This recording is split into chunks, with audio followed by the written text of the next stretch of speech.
I do not get into people's family matters, and everybody who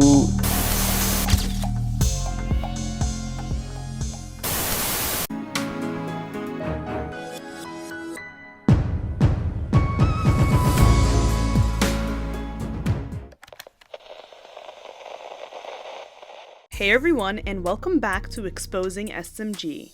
Today we are talking about all the drama that went down at Queen Elizabeth II's funeral. Let's start it off with a bang. Meghan Markle's one artistic tear. Meghan, who claimed the royal family is racist and abused her, was pictured crying at Her Majesty's funeral.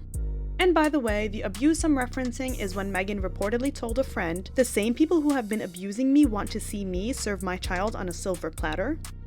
Now, Twitter is of course eating this up because everyone knows she's forcing the crocodile tears for the perfect photo op, which she got. One Twitter user writes, "She's giving the girls drama. I live for her, I really do."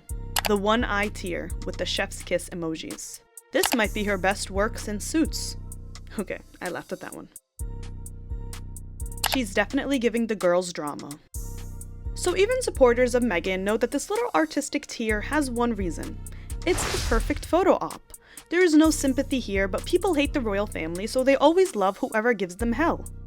This one tear brought up an old video from 2015 where someone asks Meghan, "Can you make yourself cry?" To which she so eagerly replies saying, "Oh, I can do that so well. Oh my god, it's crazy." They're like, "Meghan, one tear, left eye, go." And revealing how long it takes her to shed the first tear, she says, "Give me 3 seconds." Watch it for yourself. Now make yourself cry. Yeah. Oh, I can do that so well. Oh my god, it's crazy. You're like, "Meghan, one tear, left eye, go. Give me 3 seconds." You see, this is what someone looks like when they are genuinely upset that someone passed away. And this is what it looks like when you're trying to get the perfect photo op. I just find it so funny how far Meghan will go with this narrative of hers. Because was the Queen racist to you, girl, or not?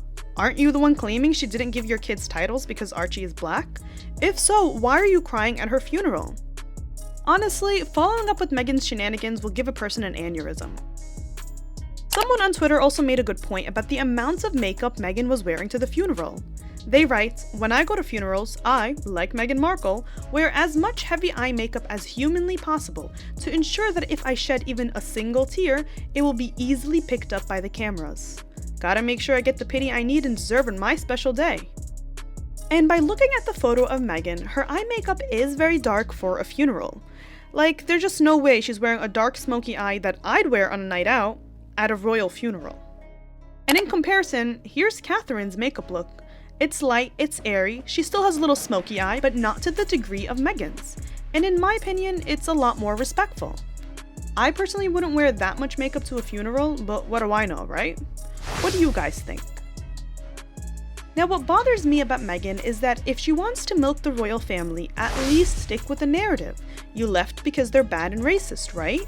Why come back twice? Once to attend the event that honors the woman who runs the family you hate, and another time to pay your respects to the same woman who runs the family you also claim to hate. And now that Charles is king, are you also going to start kissing up to him in the following years, or what? There are always viral tweets calling the Queen racist because of what Meghan said on Oprah. Meghan alleged that Archie wasn't even given a royal title because of his skin color. She said all of this without having the courage to directly say it's the Queen who didn't approve the titles. Instead, she called the Queen lovely. But that was just to cover up her tracks in the future. And as we all know, who can issue titles? The sovereign, who is the head of state. Who didn't issue letters patent for Archie? The Queen. And again, I am going to talk about this in my upcoming titles video, so just stay patient for that. So it's obvious who she targeted on Oprah and who she hated on, but now she wants to cry because after the year has passed, she realized that both she and Harry aren't that important and no one's gonna abolish the monarchy because a US actress didn't get to act the way she wanted. And now she's backpedaling by forcing them crocodile tears at the funeral. Speaking of backpedaling, Oprah got regrets. Oprah told Gayle King that she didn't expect Meghan to expose what she did. And now, Oprah is making it seem like it wasn't her intention to have Meghan expose the royal family. She literally says that her #1 intention was getting clarity on why Meghan left. I was as surprised by the bombshell as everybody else. I was doing an interview to offer them a platform to tell their story about why they left. And that was my number one intention, was just clarity on why did you leave. She also says that she was surprised by everything and that she didn't set out to do a bombshell interview. And so some of the things that were revealed in that interview came as a surprise to me. And those surprises are now referred to as bombshell, but I didn't set out to do a bombshell interview. Sure, now we got Oprah backpedaling because the interview backfired. And now she's shaking in her boots, and Meghan is shoving out that one tear from her left eye that she boasts about knowing how to do so well. It's also funny how Oprah is now playing stupid when she was well aware of what Meghan was going to expose, because reportedly there were multiple takes and Oprah had an idea of what Meghan was going to talk about.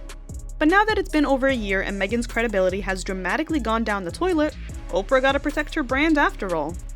Now, if you guys want to know the inside tea behind why Harry missed the chance to say goodbye to his grandmother, Meghan's reaction to Kate being the Princess of Wales, and more, make sure to check out my article on exposingsmg.com. I'll link it down below. Also, can we talk about how Meghan can show mercy to the Queen, a person she claims was racist to her son, but she can't even bother to contact her father who had a stroke? Her own family? Why? One tear shed for the Queen is 100 times the publicity as opposed to being there for her father. And it just goes to show when Meghan will play nice, and that's when it benefits her, if it makes her look good. Her father isn't that relevant, nor is he anywhere near as popular and rich as Her Majesty was. So does that mean he's not worth some sympathy? The same man who raised her and put her through school? Just because she's not going to benefit anything out of it in the public eye, she can't show any remorse? Her father is old and struggling with so many health problems. His only wish is to see his grandchildren, but Meghan isn't letting that happen. It's just so cold. Now let's talk about Princess Charlotte and Prince George at the funeral. First of all, before we get into the tea, let's talk about this cute video where it seems like Charlotte is telling her older brother, when the car comes, you have to bow. It was just a really cute, wholesome moment between the two. And we don't have a lot of wholesome moments on this channel, so I thought I'd include it. Now, if you guys remember, there was a lot of drama surrounding Meghan and Princess Charlotte during Meghan and Harry's wedding in 2018. As we all know, Meghan is super obsessed with titles and is very mad that Catherine and William's kids have titles and can't for the life of her understand that marrying the spare doesn't mean your kids get to have titles. So there were a lot of rumors that Meghan bullied Charlotte and made her cry, especially over the bridesmaids' dresses. Tom Bower even talks about this in his revenge book, where he says that it was Kate who burst into tears after Meghan compared Princess Charlotte unfavorably to her best friend Jessica Mulroney's daughter. He told the British TV show Good Morning Britain that the two women disagreed over the length of Princess Charlotte's hemline and the fit of her dress. He also said that Meghan was supported by her friend and the mother of another bridesmaid, saying some would say that Meghan compared Ivy favorably against Charlotte. So obviously there is history there between Meghan and Charlotte. Clearly there was an incident during the wedding preparations, and Meghan even confirms that on Oprah. She just claims that she's the one who cried. Anyway. People on Twitter pointed out how Charlotte and George quickly changed positions, going from being right next to Meghan to being in between Camilla and Sophie. They even said that Charlotte appeared nervous and a bit frightened of Meghan, and how Charlotte was looking over at Sophie in this picture as Sophie appeared to look angrily at Meghan. And Sophie's look says a lot, like it's clear there is tension there. Of course, Sussex Squad supporters are calling Charlotte and George racist, with one person saying that racism is taught, but as we have discovered and talked about in detail on this channel, Meghan's actions toward that family are the reason why no one really likes her. And honestly, I'm sure the kids would be frightened of her. She's not that nice. There are reports that she bullied staff and she was under legit investigation for that. And there was all this drama about Princess Charlotte's bridesmaid's dress. You know, there's history there, and those photos seem to say a lot. It's not that far-fetched to see that the kids don't like her or are even scared of her. Who knows, she might go and say that the kids are also racist. You never know. Now, what do you guys think? Is this a reach or is it valid? Let me know. So I am going to end this video here. A lot more happened at the funeral, so please let me know if you want another video about that and what you guys want me to talk about there. The titles video that I discussed in my last royal family video is still coming, but I just had to get this one up because I couldn't help myself. I had to talk about Meghan's Hollywood tier. I hope you guys enjoyed this video. Be sure to let me know what you think down in the comments below, and what other videos do you guys want to see. Follow us on our social media and like and subscribe for more content each week. And as always, I'll see you next time.